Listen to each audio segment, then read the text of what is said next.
Anime and designer fashion don't usually collide, but in 2011, Hirohiko Araki, the creator of JoJo's Bizarre Adventure, got involved in a campaign with Spur magazine and Gucci, of all brands. So what happens when one of the most well-known designer fashion brands in the world collides with a very fashion-forward manga like JoJo's? Well, it resulted in a very bizarre one-shot comic called Rohan Kishibe Goes to Gucci. Plot synopsis: Rohan Kishibe goes to Gucci. And why would he go to Gucci, you ask? Oh, same reason as anyone else, to get his grandma's cursed Gucci bag inspected, of course. Let's just dive right into this so I can tell you all about it.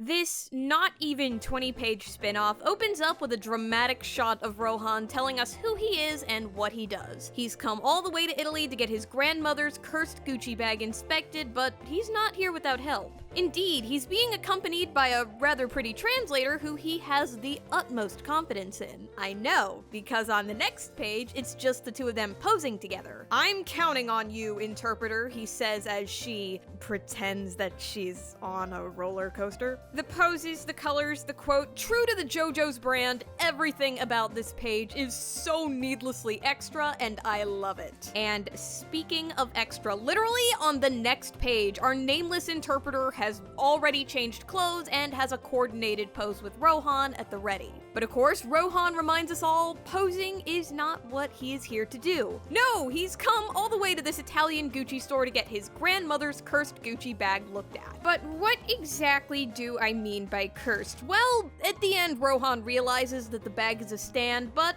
up until that point, and certainly as far as his grandma would have known, the bag is just believed to be cursed. And what exactly is the curse, you may be wondering? Anytime you put an object of value in, like say a €50 bill, it disappears, nowhere to be found. But worthless objects, like say a pen and a piece of candy, they're fine, they stay there. Rohan sacrifices €60, which is about $68 USD, to prove this to the shopkeep.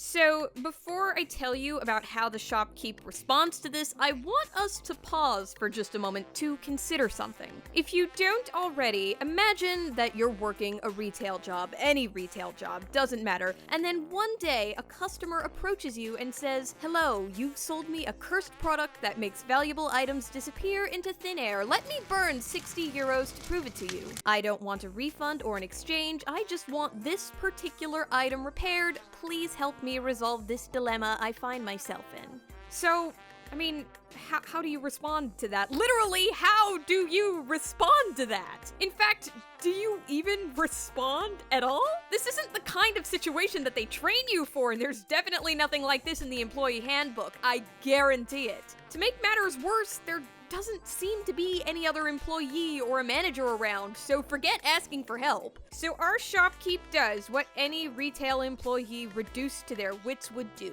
He starts talking about Gucci's mission statement and about how that's why the creative director Frida Gianni stands at the pinnacle of the brand. He starts talking about the company's history, and then he praises Frida Gianni some more. But before he can go on any longer, Rohan asks him to answer the initial question of whether or not he can uncurse it. And finally, after this long-winded soliloquy of his, our knowledgeable shopkeep finally says, "Ah, yes, the old cursed Gucci bag. I've heard legends of this. I can uncurse it for you, sure, but that would be ignoring the bag's true purpose." But before our surprisingly knowledgeable shopkeep can explain what this true purpose may be, Rohan's interpreter has already made another costume change, and Rohan says, "No thanks, just uncurse the bag."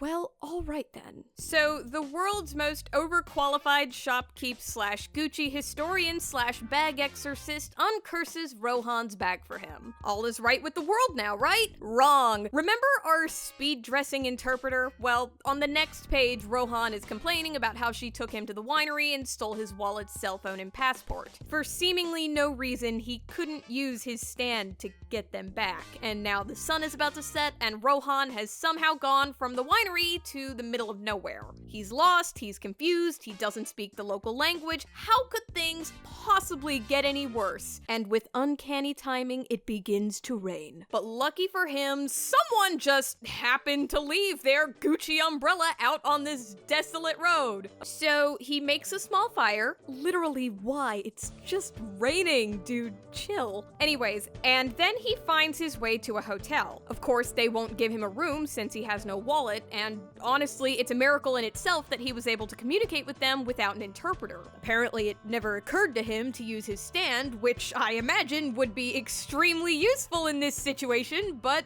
whatever, I guess. Rohan's newfound luck isn't quite over yet. Another hotel guest, one who miraculously speaks Japanese, sees Rohan's Gucci umbrella and offers him 60 euros for it.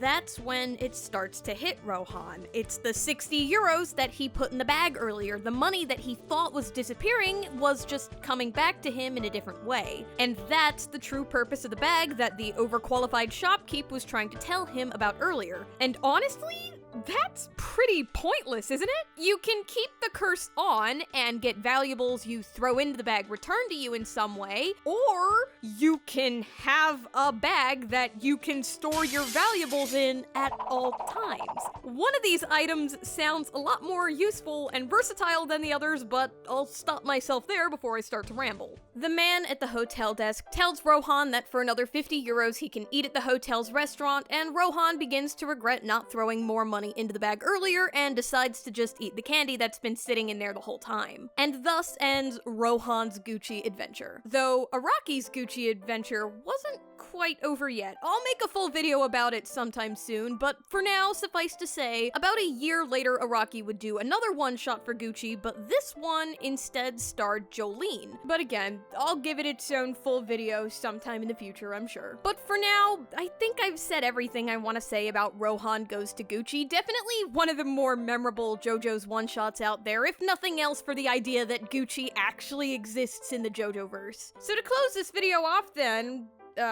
one last shout out to that shopkeep slash Gucci historian slash bag exorcist. He seems like an extremely interesting character, and I hope we get to see him again.